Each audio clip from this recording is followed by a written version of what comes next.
Добрый день, уважаемый жюри. Меня зовут Ильман Айдер, ученик 5 класса Тюменской средней школы имени Мейкурна Хлопко. Сегодняшнюю тему я посвятил использованию якутских мер длины в быту.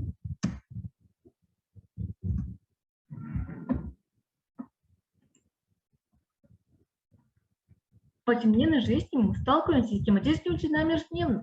Не задумываясь, производим различные вычисления. Современными единицами измерения длины мы знакомы. Они удобны и понятны. Интересно, а как измеряли длину в старые времена наши предки? Почему мы не используем старинные единицы измерения длины в наше время? Интересующие нас вопросы и послужили в выборе темы исследовательской работы. Использование старинных якутских мер длины в быту. Цель исследования – выяснить, какие меры длины существовали в старинные времена и почему они используются в настоящее время. Цель исследования предполагает следующие задачи. Первый – изучение научно-методических, исторических литератур и учебных пособий. Второе – рассмотреть использование старинных мер в жизни. Третье – провести опрос среди взрослых и детей, сделать сравнительный вывод. Четвертое – экспериментально обосновать использование мер длины якутов. Гипотеза исследования. Использование старинных мер измерения якутов способствует развитию общей культуры, поиск математических знаний школьников. Методы исследования. Изучить литературу по проблемам исследования. Провести опрос школьников, родителей, учителей. Провести эксперимент, измерить длину предметов, используя старинные и современные единицы измерения. Научное исследование заключается в том, что поиск подтверждений старинных мер измерения якутов пользуется до наших времен. Практическая значимость работы заключается в том, что старинные меры длины утратили свою значимость, но можно встретить их в повседневной жизни. Исследование поиска математических заданий. Структура работы состоит из двух глав: заключение списка, использование литературы и приложения.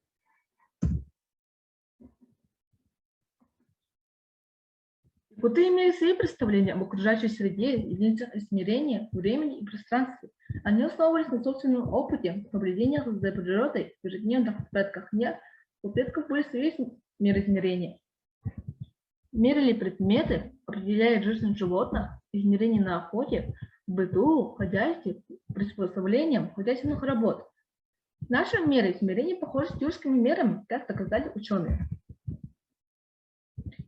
Опрос по выявлению и сохранению интереса к старинным якутским мерам. Было опрошено 30 человек, среди них 15 учащихся нашей школы и 15 взрослых человек. Каждому из них было задано 5 вопросов. Вопросы ответы учащихся и ответы взрослых.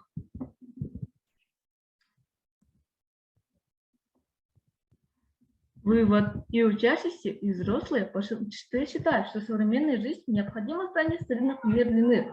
На основании анкетирования было выявлено, что нынешнее поколение утратило интерес к старинным мерам. Но есть и те, кто считает, знание этих мер понадобится в лесу, в хозяйстве, и понимает, что это история народа. Взрослое население знает старинные меры и использует их в повседневной жизни. Старинные меры длины постепенно объясняются в нашей жизни.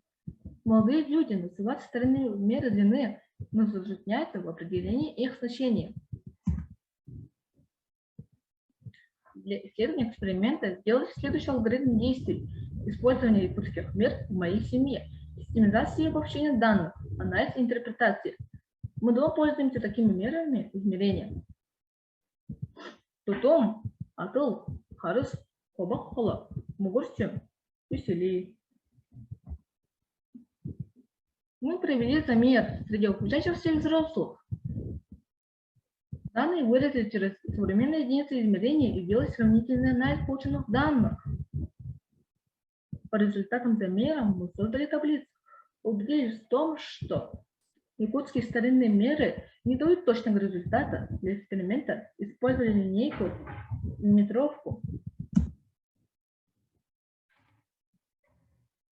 Заключение. Старинными единицами измерения длины в повседневной жизни мы никогда не пользовались. Однако наши предки использовали в быту непонятными для нас словами: кась, охтабита, тир, балас, атыл, харыс, тем, тутум, холо. Проведенные исследования показывают, что у якутов существовало огромное количество всевозможных единиц. В рамках своей работы я доказал не только старинных якутских мер длины, но и до своих применений, что и привело к созданию единой метрической системы. В своей работе я изучил научно-методические, исторические литературы и учебные пособия, рассмотрел использование старинных мер в жизни, провел вопросы среди взрослых и детей, сделал сравнительный вывод. Экспериментально обосновал использование мер длины у котов. Таким образом, использование старинных мер для измерения котов способствует развитию общей культуры, поиск математических знаний школьников. Использование литературы. Спасибо за внимание.